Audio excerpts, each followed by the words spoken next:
Hello guys. So ఈరోజైతే టెంపుల్కి వెళ్ళాము. సో అక్కడైతే ఒకరు తను మంగళగౌరి వ్రతం చేసుకున్నారంట. సో వాయనం అయితే ఇచ్చారు. అసలు నాకు తెలిసి ఫస్ట్ టైం అండి మంగళగౌరి వ్రతం వినడమైనా, అంటే వాయనం తీసుకోవడమైనా. అంటే మా వైపు ఎక్కువ వరలక్ష్మి వ్రతాలు చేసుకుంటారు, అది రొటీన్గా తెలుసు, ఐడియా ఉంది.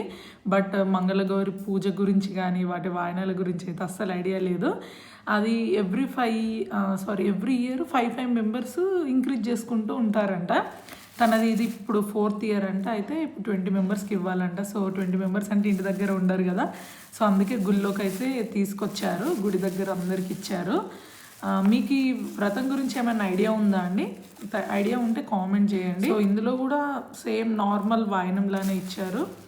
బ్యాంగిల్స్, శనగలు, ఫ్లవర్స్, బనానా, తమలపాకులు, ఒక పసుపు కొమ్ము మాత్రమే ఎక్స్ట్రాగా వచ్చింది. అంటే వరలక్ష్మి వ్రతంలో అయితే ఇది ఎవ్వరు ఇవ్వరు నాకు తెలిసినంత వరకు.